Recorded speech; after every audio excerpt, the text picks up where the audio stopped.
Efeknya berdoa dan kurang berdoa. Doa adalah sebuah seni yang tidak bisa sembarang dipelajari, harus orang yang sudah lahir baru atau lahir kembali. Tapi kalau Anda memang mau mempertajam satu skill, pertajamlah kemampuanmu untuk berdoa. Bukan hanya berguna untuk dirimu di masa-masa krisis atau kritis hidupmu, tapi doa itu sangat berguna buat orang lain juga. Kalau rumah Tuhan disebut rumah doa, jemaatnya nggak bisa berdoa gimana? Bisa berdoa itu penting loh. Karena itu akan nanti menjadi penolongmu di saat-saat kau butuh. Karena jalur dengan Tuhan itulah koneksi sesungguhnya yang kau perlukan. Kalau kita pelihara hubungan dengan orang-orang yang berkuasa atau yang pegang kunci.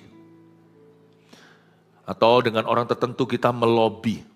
Supaya apa? Nggak ketinggalan informasi. Jangan sampai nanti ada apa-apa, kita tinggal di gua, kita nggak tahu, lalu kita kena celaka. Padahal sebenarnya sudah bisa dengar-dengaran, apalagi doa. Orang yang paling tahu segala sesuatu di hidup kita, yang sudah ada di masa depan kita itu Tuhan. Tapi kita justru biasanya remehkan dan abaikan. Orang yang smart, cari Tuhan dulu. Dan cari Tuhan selalu. Doa itu penting sekali karena Tuhan yang pegang kunci kehidupan ini. Dan kita tidak bisa jauh-jauh. Onderdil kita semua itu dari pabriknya. Tuhan itulah yang menjadikan kita. Saya mau jelaskan di sini ayat, kalau saya membaca firman, misalnya Lukas 9, itu biasanya satu kesatuan. Saya kalau baca Alkitab nggak suka begini, comot-comot ayat mana, ayat mas itu ya oke. Cuman saya jadi hilang konteks. Kalau Anda baca Lukas 9 ini sungguh-sungguh very interesting. Gini ya, saya kasih sedikit, saya kasih spilling. Saya akan kasih bocoran bagaimana cara saya membaca pasal demi pasal. Tiap pasal itu ya, Yesus ngajar gini kok selanjutnya terjadi mujizat itu ya. Itu gak ada yang namanya kebetulan. Gak ada yang namanya kebetulan. Kenapa yang Tuhan sembuhkan itu orang tuli dulu supaya dia dengar firman. Nah waktu saya baca Lukas 9, di sini itu ada satu kejadian yang nanti saya lanjutkan di ibadah berikutnya. Kenapa ada berkat terlewat? Karena murid-murid Yesus pilih tidur daripada berdoa. Nanti bolehlah Anda curiga.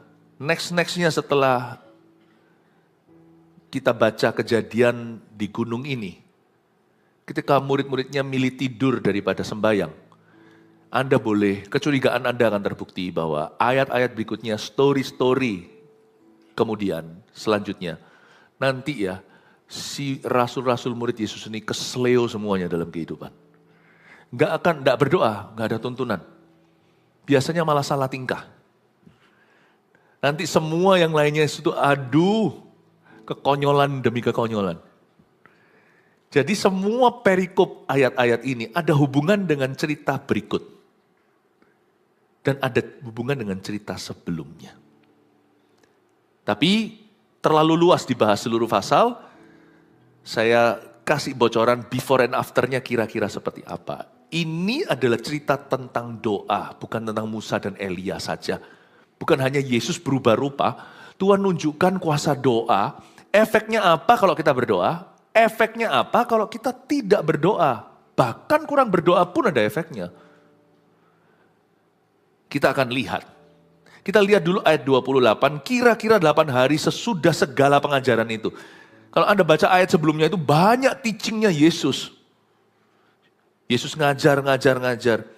Sesudah pengajaran itu Yesus membawa Petrus, Yohanes dan Yakobus lalu naik ke atas gunung untuk berdoa. Anda harus tahu doa itu selalu akan menjadi hidangan pembuka dan penutup. Sebab kalau kita hanya mentah-mentah baca Alkitab tapi kurang berdoa, bahaya manusia kedagingan ini bisa menafsirkan Alkitab sembarangan. Dan kita punya daging itu cenderung kena jerat yaitu hukum Taurat. Kita baca itu lalu kita rasa harus. Tapi nanti penerapannya kita salah kaprah karena tidak dituntun oleh Roh Allah. Tapi oleh hikmat kita sendiri.